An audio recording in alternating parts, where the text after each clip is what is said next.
Welcome back into the Lions 24/7 podcast. I am Tyler Donahue. Welcome to July.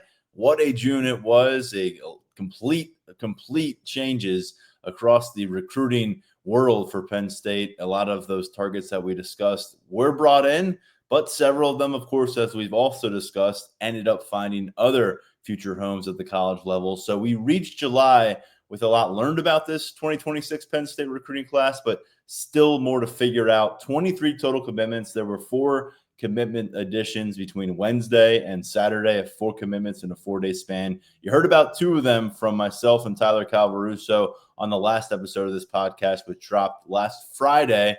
You heard about Jackson Ford, the in-state edge rusher who came on board out of Malvern Prep, a top 24/7 talent. And you also heard about Pierce Petershawn out of Minnesota, a very versatile football player who's going to be focusing on tight end when he gets to Happy Valley. If you want to hear more about either of those guys, check out that episode that dropped on Friday. We're going to get into 2 more pickups that have occurred since then and talk big picture with this class. And I'll just give you kind of a heads up on what this week's going to look like from us from a podcast content perspective with the holiday weekend upcoming. I know many of you are probably on the move. That's going to be the case for some of our Lions 24/7 coverage team in advance. Hope everyone has a great 4th of July celebration, whatever you're getting into. So we're going to have a show today, obviously, on Tuesday that we're going to drop for you. And then Thursday, we'll keep it big picture because we're going to talk about some big picture recruiting comments this portion of the summer with Calvaruso. And then Daniel Gallen will join us for an episode that you'll hear Thursday. We're going to talk about this Penn State football roster, in particular, the new pieces, and we'll actually rank our impact newcomers. It was something we did last summer. We'll try to look in our crystal ball a little bit and give you our power rankings for who we think is going to impact this roster the most in their first year on campus. But for now, Tyler Calvaruso is going to bring us the latest and greatest in Penn State recruiting coverage. Tyler, good to get you back on board. And what a June it was, as I referenced. And last time you were on, I thanked you for all your services for us at Lions247.com throughout that month. And so now we're into July. We've got a dead period going on in terms of contact and campus visits and all that stuff. So a time to exhale, a time to kind of look around a little bit. And you've got a story up at Lions247.com here on Tuesday morning that says everything you need to know about Nittany Lions recruiting in July. We'll talk a little bit about that. We'll also take a look back at recent weeks. And we got a lot to bounce your way and several different topics from the recruiting spectrum. Yeah, it was a hectic June. It was a bizarre June at times, given the way some recruitment's played out. But we've made it on to July, and this holiday weekend, this first weekend of July, it's always a busy one on the commitment front. You're going to see that play out with several Penn State targets coming off the board here during the first 6 days of July. You're going to have some guys going off the board. So it's going to be a busy time still, and we're here for it, man. You know how it goes. This class is at 23 commits now. Still looking to add. Still plenty of room to add. So James Franklin and staff, it's a dead period, but those guys are still working, and so are we. 23 players on board, a class that currently ranks number 10 nationally in 24/7 sports rankings.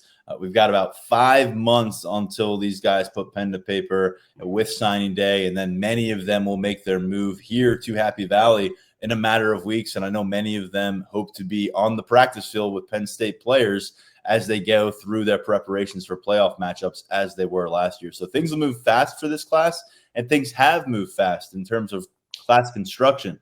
Tyler, last time we talked on this podcast, we were breaking down the pickups of Jackson Ford and Pierce Petershawn, and then pretty quickly, commitment came on Friday afternoon, and then another commitment came on Saturday. It actually took us across the pond, and our focus was over in Ireland. That doesn't happen much in this job. So where do you want to start, the latest or the one that just popped up right after we had finished up our Friday podcast? Well, we might as well start within the country, right? We might as well start down south.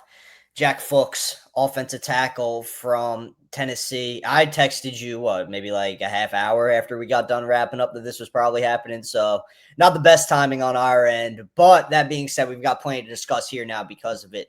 He was one of the, I don't know how to put this, but one of the wild cards we were watching throughout June because we were monitoring other tackle recruitments, guys like Marky Walbridge, they were higher on the board and they were top targets for Phil Trotwood. And Grayson McKee, who landed at Notre Dame, and Walbridge wound up at Michigan, as we were kind of anticipating throughout the month. And if Fuchs was going to have a spot in this class, the fact of the matter was some of these recruitments were going to have to go in a different direction. They did indeed go in a different direction.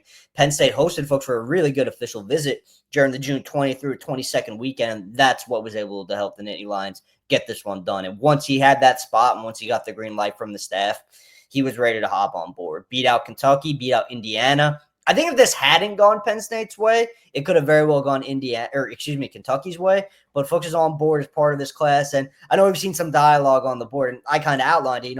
We got to call facts what they are. There were some guys ahead of him on the board at one point. That doesn't detract from the get in the slightest, in my opinion, because I think there's a lot for Phil Trotwood and staff to work with here.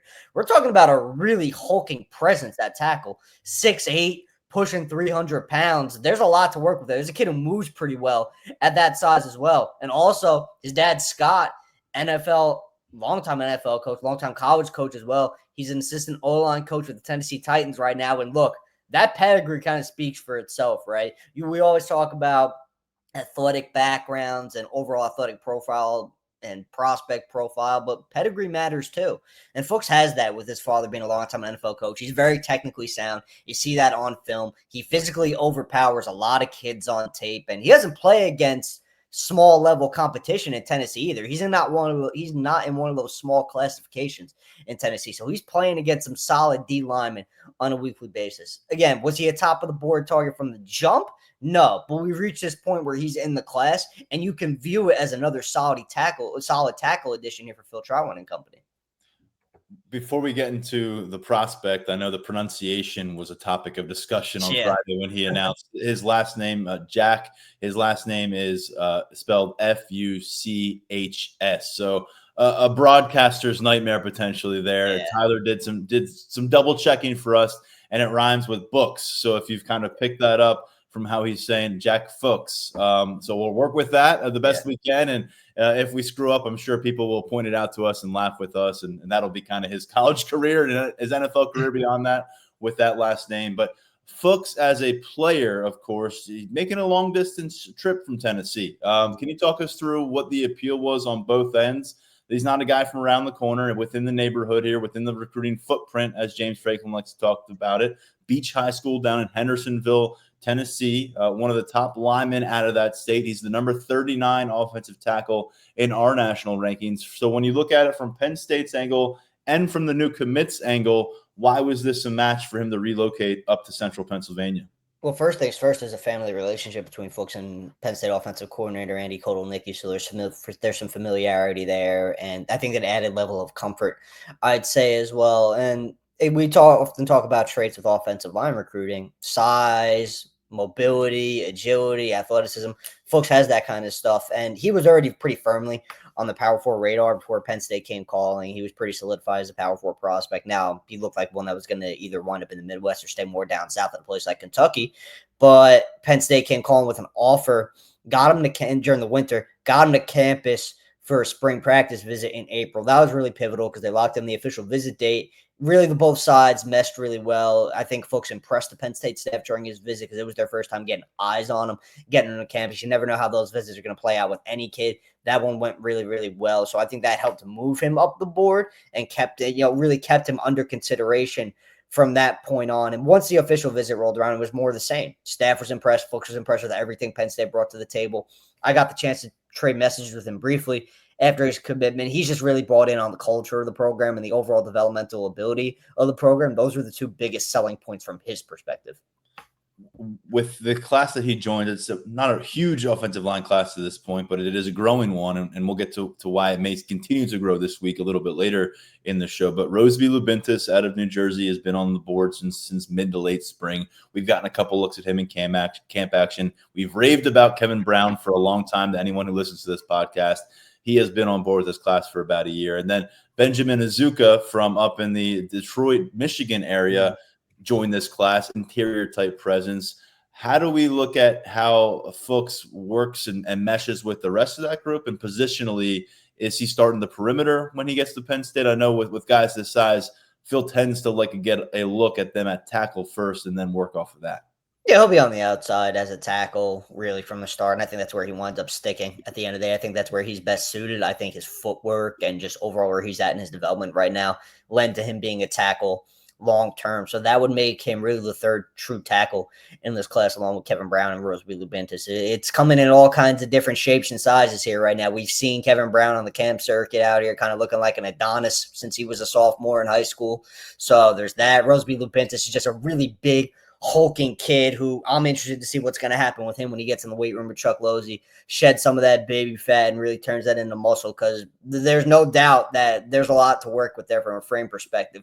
Another hulking kind of presence. Fuchs is taller. He's 6'8". Yeah, he's a taller tackle in the class. He's different from those guys in that way. He's another one who I mentioned that he's pushing 300. You get him in the weight room, you mold that weight. He's already in pretty good shape. So you add some more upper body mass. He gets stronger. I think it can make things easier for him when dealing with those edge rushers at the next level. And then Azuka, around 6'3", 290, really solid build, strong lower half. He's kind of what you want out of an interior offensive lineman at the next level. So I think all of these four guys, they kind of complement each other really, really well. And that's kind of what Penn State goes for on a yearly basis. They want guys who can kind of feed off each other and play off each other from a skill set perspective.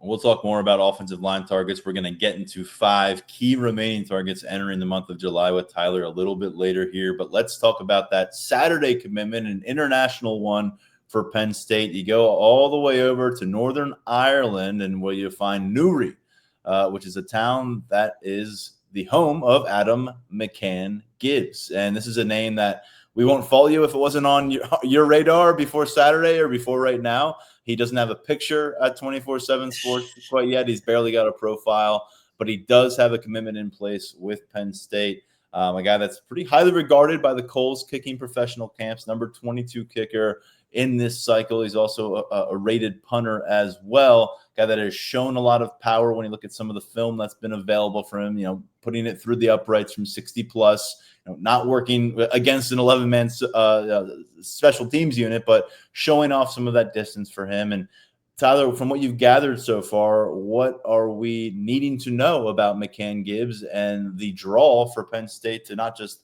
put a scholarship offer out there, but to be like, you are our priority kicker target right now in the summer of 2025? Yeah, well, first things first, you said he's on scholarship. That's always the question we get with specialists. He is going to be a scholarship player for Penn State, and that comes after he camped at Penn State, participated in a specialist camp under the really close watch of Justin Lustig earlier in June, and really just knocked it out of the park. Was one of the most impressive players there, and really just had the full attention of the Penn State staff.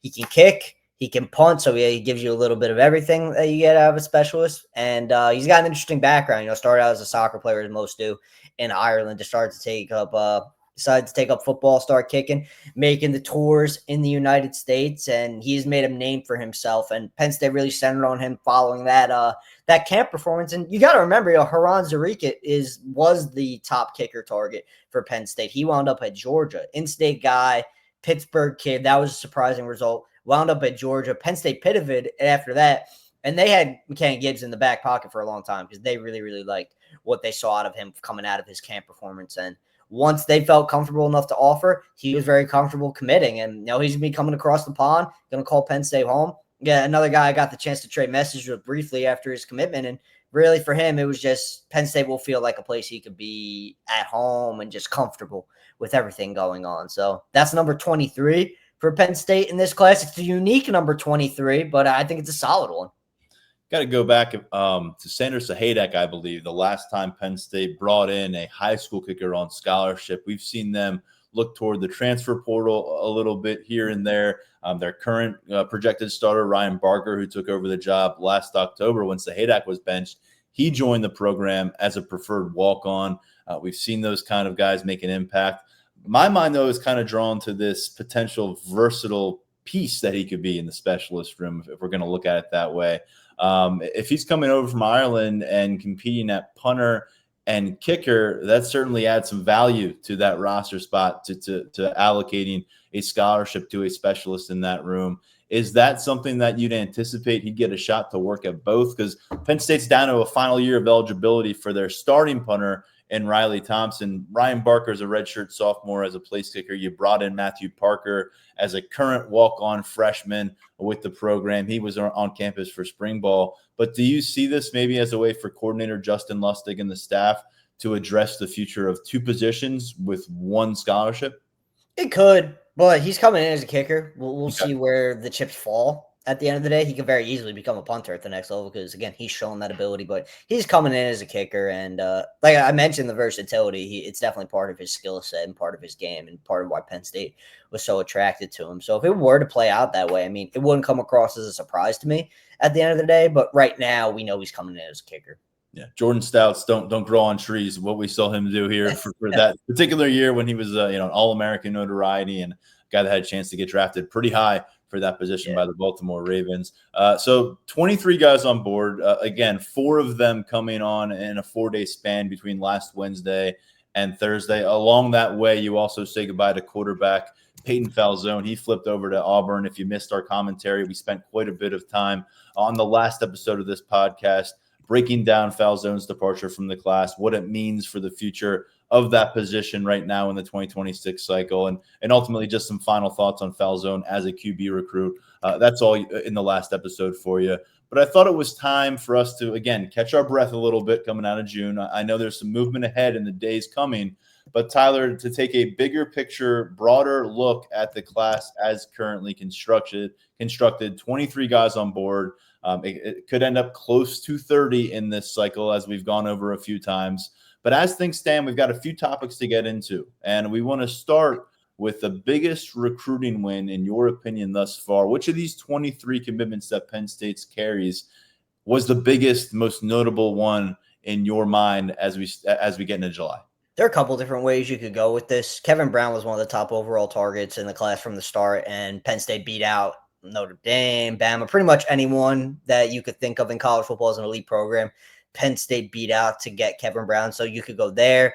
You could go Jackson Ford most recently, beating out Michigan, beating out Ohio State, beating out Wisconsin. That was a big, big recruiting win for Penn State, keeping the number 5 prospect in Pennsylvania home. I'm going to center on Davion Brown for this one.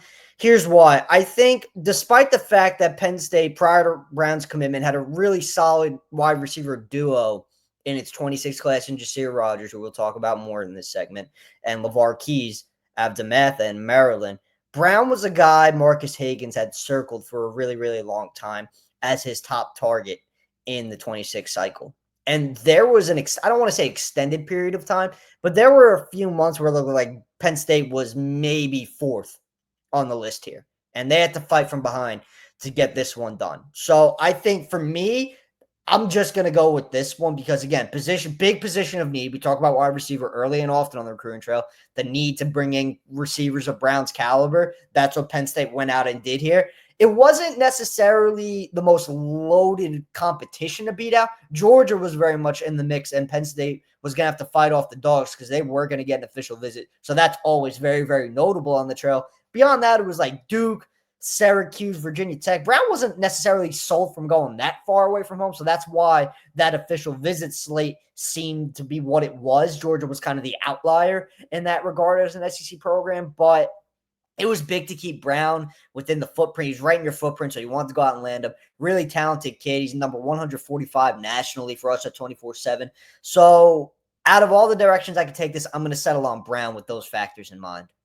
You mentioned his rating, his ranking there. Let's get into that because the highest rated recruit in this class, and we got to go with 24/7 Sports Assessment for this conversation, but we're also going to roll forward and say who we think this maybe will be when the class is here on campus and things are finalized in the winter and our final top 24/7 rankings are all ironed out. But as things stand now, there's 2 players in this class, Tyler, who have a 93 rating from 24/7 Sports, one on each side of the ball. You got safety Matt Sieg, an in-state standout, number 75 overall. He's the number 9 safety nationally, number 2 player in the state of Pennsylvania.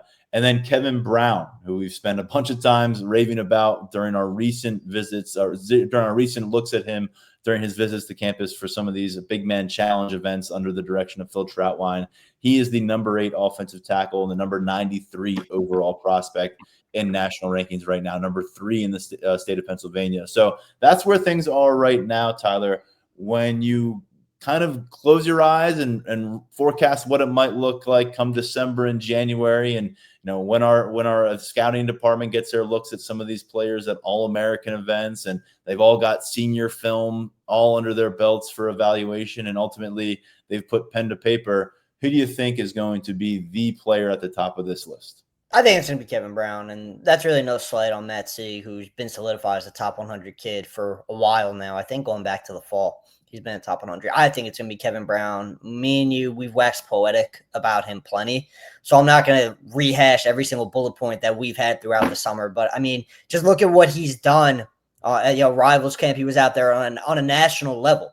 Now, it's not just us talking about this anymore. I think it's everyone talking about this at this point, because he has asserted himself on a national level on the camp scene. And that's not something Kevin Brown really did throughout his recruitment. He's not one of those guys who's, every Under Armour camp you see him. He's not at every All-22 camp you see him. No, it's really just not the case. He's spent most of his camps have come at Penn State, working with his Harrisburg teammates in the Big Man Challenge, getting back to town for some individual work with Phil Troutwine. So it wasn't a matter of a kid camping around and picking up national notoriety that way. A lot of the initial hype surrounding Kevin Brown, why he's a top 100 prospect already ahead of his senior season, is because of the game tape and everything that comes along with that. The athleticism, the build, everything that we have talked up about Kevin Brown is why he's already a top 100 prospect. Now that he's camped around a little bit nationally, in wake of official visit season and spending a lot of time at Penn State, he's on everyone's radar now. And I think he's got a real chance to finish in that, maybe on the cusp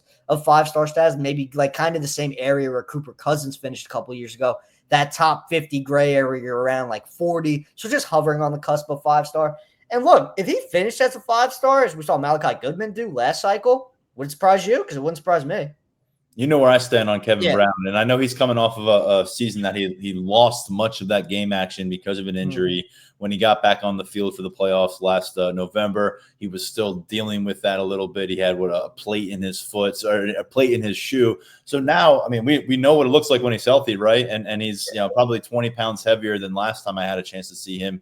So the power's at a new level. It's always been the athleticism is really on question. And so there's plenty of visual and audio clips that you could take from this podcast. Now we have taken from this podcast and put videos up and stuff of us breaking down Kevin Brown. I am completely with you with your assessment. I think a healthy season ahead, a chance to put together that senior film. He's already turning a lot of heads on the camp circuit. So I think whether you look at our evaluation at 24/7 Sports or that industry composite, which is the average of a lot of different experts across the field beyond 24/7 Sports as well, I think that's going to ultimately bore out that come December, January, Kevin Brown is at the top of that totem pole. As you look at it now, 8 players in this class are inside the top 24/7 rankings.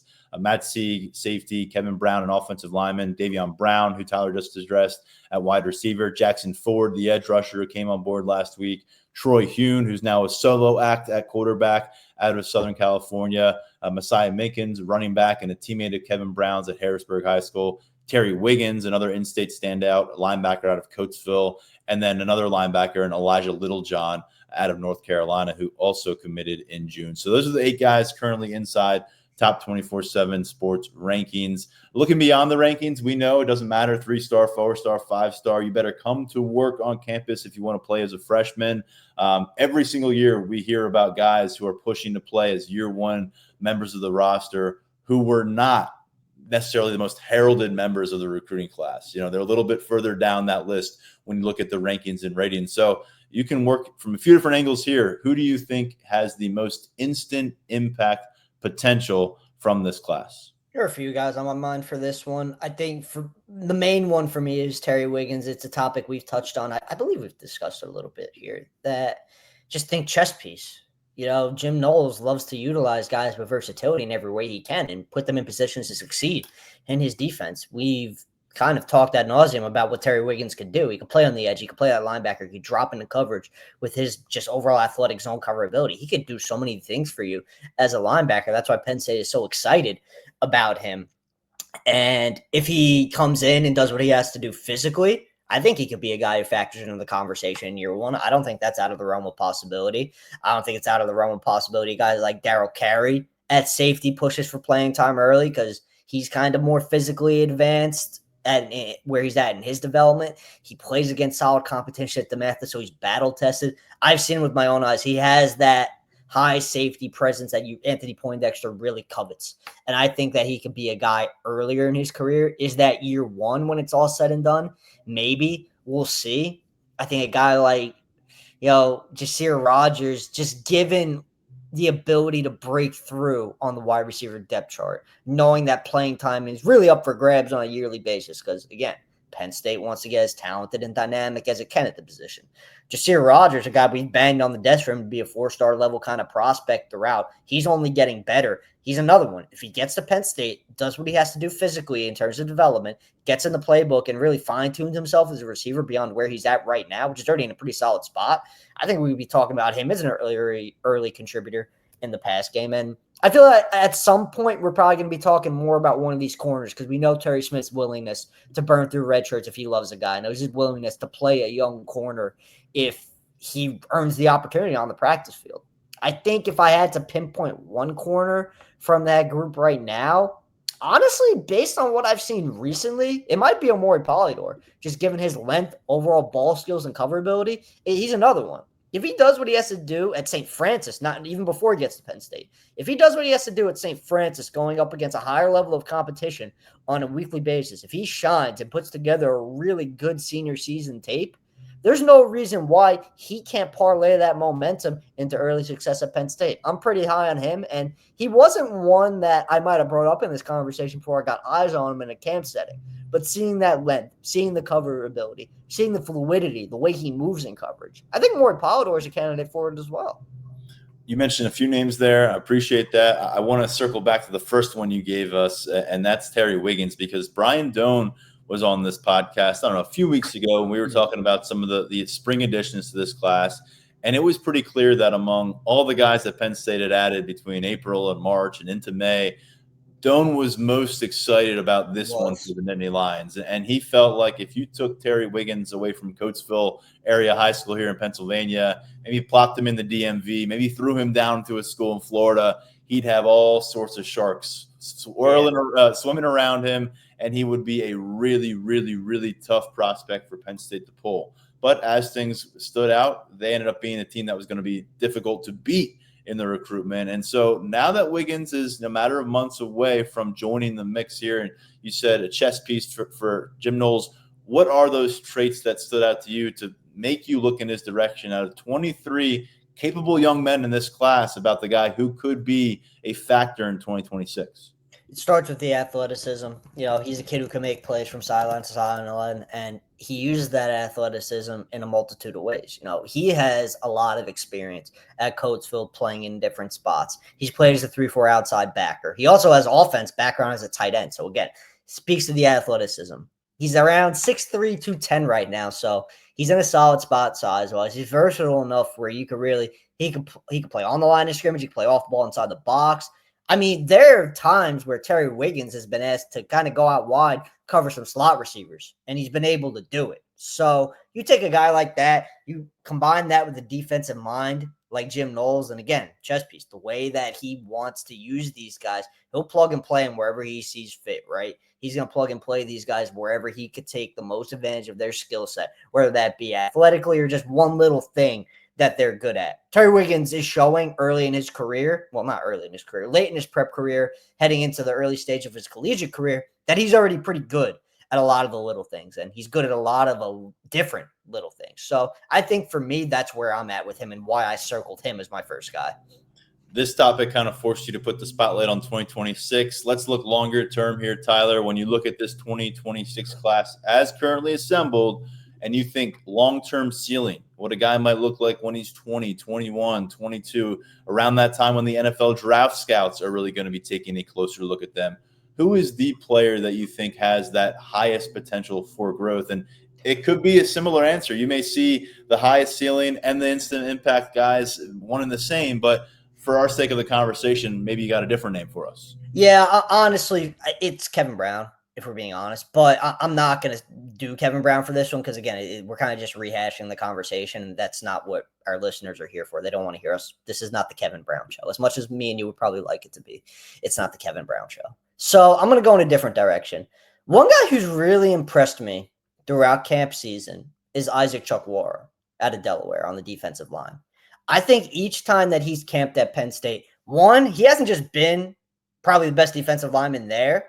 He's gotten better each camp. I think where Isaac Chukwuora was when we first saw him in the middle of May at all 22 at State College Area High versus the final camp of the summer, I think he's grown a lot working with Deion Barnes. And he's taking the coaching very well because let's be clear, Deion Barnes has coached him very hard in every camp. I've seen it. You've seen it. Deion Barnes has been full gas with Isaac Chukwuora. He's gotten him coached up really, really well. I still think he's coming into his own as a defensive lineman. He's newer to football than some of the other names that we have in this class. He's still figuring things out overall as a D lineman, but he has traits you can't teach. That kind of first step, that overall athleticism, that wingspan, all of these things that drove the Penn State staff to show a high level of interest in Isaac Chukwuora, really before any other high-level program, Power 4 program, was. He had some Power 4 offers, no doubt, but it was more along the lines of, not to poo-poo these programs, but Boston College, Virginia Tech, it was the regional programs that we see that have to move early on a kid like Isaac Chukwuora if they want to have a chance late, because you just got to be in before the big dogs for those programs. Penn State was the first high-level P4 to show interest, and they wound up being the last because they were able to get this commitment in pretty short order. So just from what I've seen on the fields at Penn State throughout the summer, I have no problem circling. It would either be him or Peterson, just based on everything we discussed last week about his athletic upside, because he has the chance to be a big-time rankings riser as well. I think he's going to be a high-level tight end at the next level with all of his athleticism and all of his athletic traits. He's still got to bulk up and add that upper body weight, as we've discussed, but everything that he has, it's one of those two guys for me.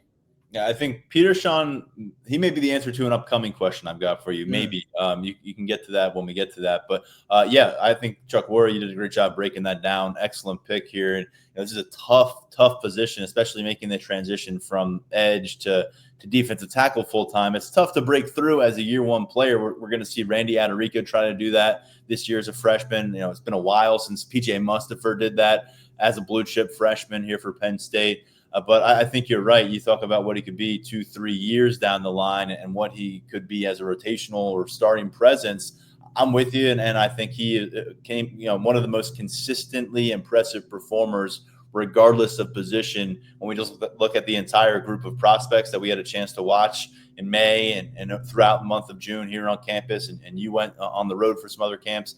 To me, he was the guy who showed up and gave from start to finish some of the most consistent, impressive work that we saw day in, day out on the circuit there. So kudos to him, and I think that's a really compelling answer from you on where he's headed with his trajectory. When you look at the biggest wild card in this class, this is one you can go a lot of different directions. When we talked about the last class, 2025, you pointed to Brady O'Hara, who is well underway in making that transition from high school tight end to offensive lineman. He's over 290 pounds. He's probably up 40 pounds since we saw him last summer. So he fits the bill, and I think the position transition guys typically are going to be a popular answer to this kind of a question. But I'll pose it to you. You pick whoever you'd like. Who's the biggest wild card from this bunch of 23 commits? Yeah, I would probably lean Peterson just because, again, he's got a ways to go on the physical development front. He's going to be taking on a position that he's never played before. So it's going to probably take a little bit of time.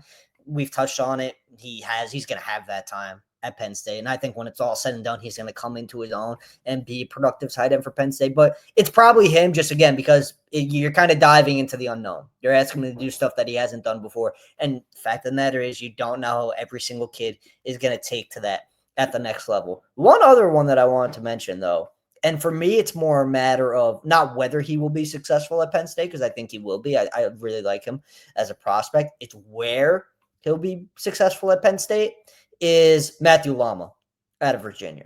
Does he grow into an edge rusher? Does he stick as that Mike linebacker kind of kid? We've seen him do both throughout camp season at Penn State. And he's looked pretty good coming off the edge, too, to be completely honest with you. So does he grow into that position? Does he stick at backer? I think that kind of makes him a wild card. And another wild card, too, if you really want to dive more into it, is Rosary Lubintis, because is he going to do what he has to do to transform his body? That's a fair question. I think from everything we've heard that he's going to put in the work to do what he has to do to get there, but he's kind of got to start to get going on that front. So I think that makes him a little bit of a wild card as well.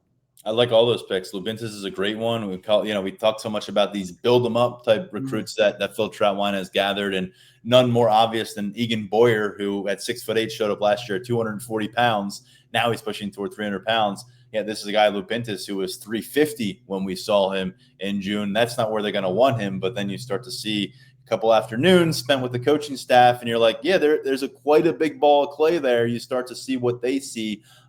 Great picks there, Tyler. And again, if you're still kind of unfamiliar with who Pierce Petershaw is and his recruitment and all that, check out our last episode from Friday. We spent about a 10-minute segment breaking down his addition to this class, his background and playing quarterback, playing safety, linebacker, athlete is what he's been. And so tight end is going to be the focus, but he was recruited to stay home by the Golden Gophers in Minnesota as a linebacker. So a lot more to that one. And Tyler, let's finish. I asked you earlier, biggest recruiting win in this class. I'm going to ask you about a name who's not in this class. What's the biggest recruiting miss thus far when you gauge how the cycle has gone for the Nittany Lions? It's probably Joey O'Brien, especially from a perception standpoint. In-state kid, 5-star kid right in your backyard from the Philly area, and he goes off to Notre Dame. So that's a tough pill to swallow. Penn State's going to stay on that one, as they are with guys like Corey Adams. So they'll stay on that one. It's going to be tough to flip them. But for me, from a perception standpoint, it's probably that. Positionally, honestly, it might be Luke Wafel, just because you can't – the high-level edge rushers like that, it's easier to replace a safety in your class than it is to replace an elite edge rusher in your class. And yeah, Luke Wafel, I mean, we've touched on it.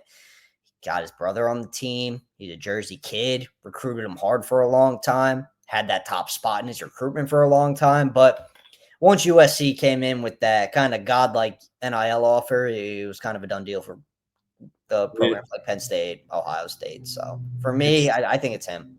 It's still strange getting used to, recruiting conversations end with, but once this school brought this big sum of money to the equation, it was over. Yeah. You used to hear that whispered to you 10, 20 years ago about certain recruitments. Now it's just part of the conversation, right? And that is what it is.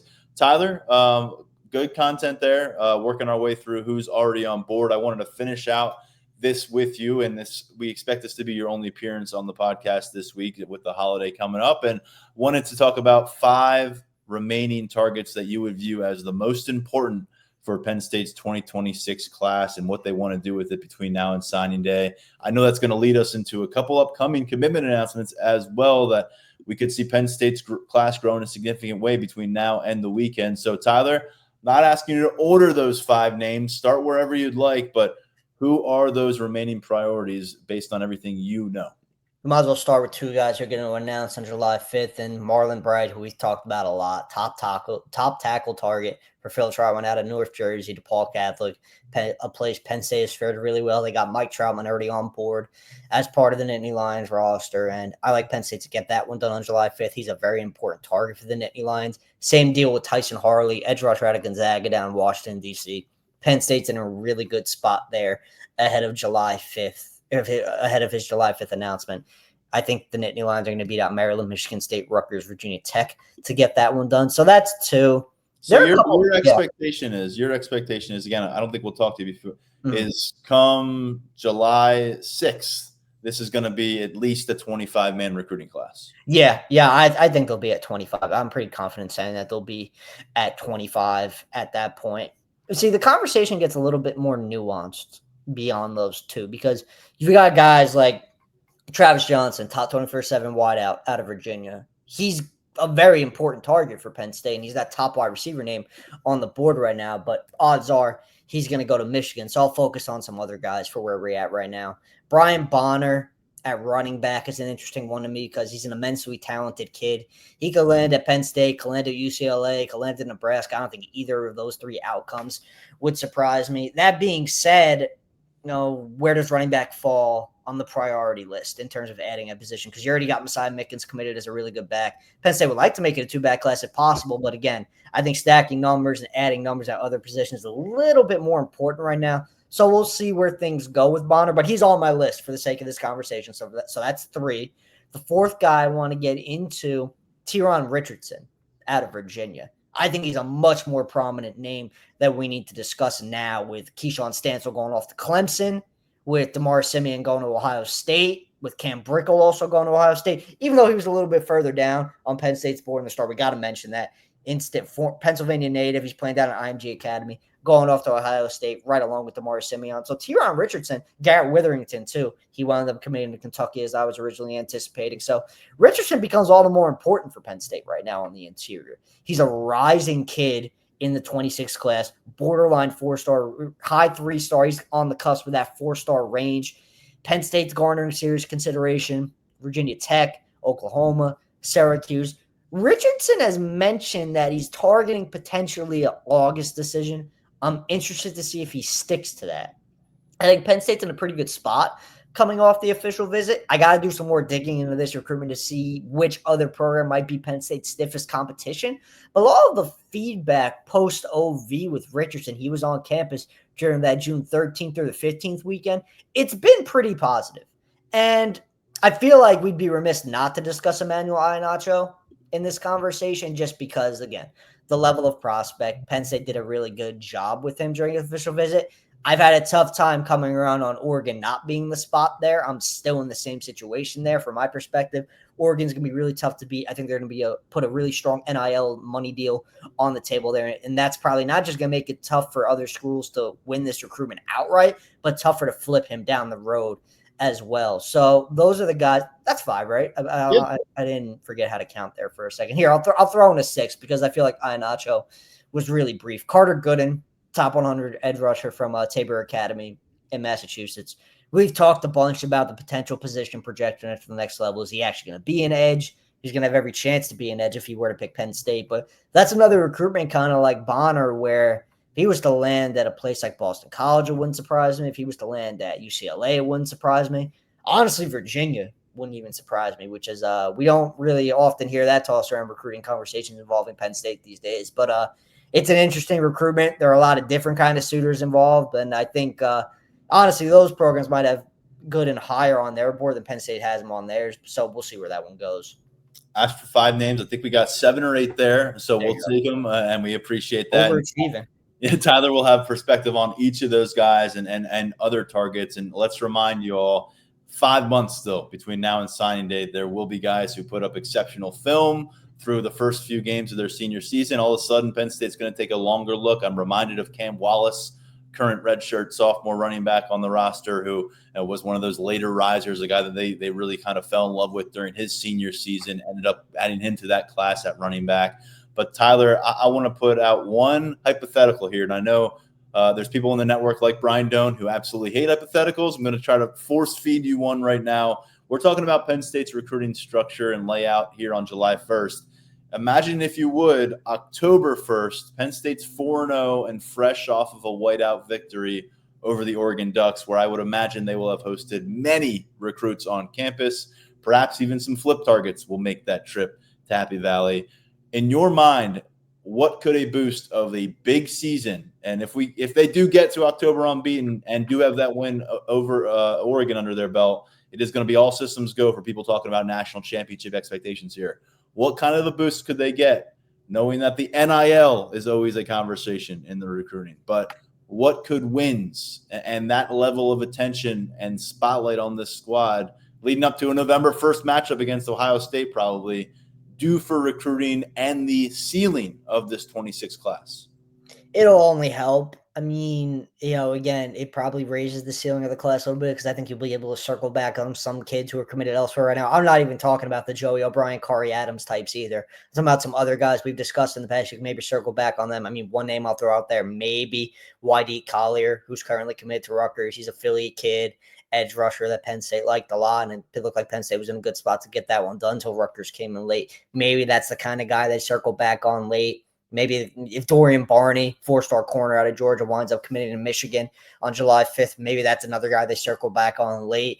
But again, you mentioned it, and I think it will generate buzz and it will help you with some kids, but there's still going to be an NIL element of this that we can't ignore, and because it's going to be just a factor. So it'll definitely create some buzz, but it also at the same time on the flip front, because really this conversation is geared towards potential flip season. It's going to be tough to make moves on some of these kids just because of where they're at and the deals they receive. Like a guy like Luke Wayful, I think it's going to be tough for anyone to circle back on him, just given the numbers that USC has put on the table. Now, how does that narrative change if USC goes out and has a stinker of a season? We'll see. But that's a conversation that's really one of those cross that bridge when we get there kind of deals. Yeah, that's one of those things where if you've got players on your target board right now and they're watching their team kind of sputter and it's mid-October and you're seeing Penn State maybe in the top 5 ranking, they're racking these wins, you start to maybe do the math and say, here's how much I'll make between now and when I'm 19 and a half, 20 years old, initially off the bat here, but I'm going to be joining a program that has a lot of work to do, might have some coaching staff changes, and you just do wonder how Penn State could leverage the kind of season they hope to have on the recruiting trail. And I guess we'll all learn together, and we'll certainly cover it at lions247.com. But that's a conversation for later in the calendar year. This is the time to come up, look around a little bit after June, and get some fresh perspective out of Tyler Calvaruso. We were able to accomplish that here on the podcast. Tyler, always appreciate you popping up on the podcast. We'll get you again next week. And in the meantime, I know you got plenty coming over at lions247.com. Yeah, a lot more to come. Happy 4th of July to all of our listeners. We appreciate you guys. I've got a wedding coming up on July 5th. Not my wedding. I'm attending one, so don't get any ideas out there. But so I'm not going to be around for the festivities of that day, but I'll definitely be able to catch up with you next week to discuss what happens and what doesn't happen. So we've got a lot more coming. Stay tuned. But again, happy holiday weekend, everyone, and we appreciate all you guys. Yeah, if you were still curious if Penn State would come away with some commits this Saturday, July 5th, just know, Tyler will be attending a wedding. So you know what's going to happen that day. So we appreciate the perspective, Tyler. We'll talk to you real soon. Thanks, man. Appreciate it. That's going to do it for us on this episode of the Lions 24/7 podcast. I mentioned earlier in the week, we're going to do some big picture conversation as well when it comes to this Penn State roster. We'll have Daniel Gallen on with me next episode. We will rank our top 10 newcomers in terms of expectations for an instant impact. And so it should be pretty good conversation and looking towards a lot of wide receivers, I'd imagine, as they've gone heavy with acquisitions in that particular room. For now, stepping aside, I am Tyler Donahue. A lot more coming your way over at lions247.com. Another episode of the Lions 24/7 podcast coming later this week. And for now, stepping aside.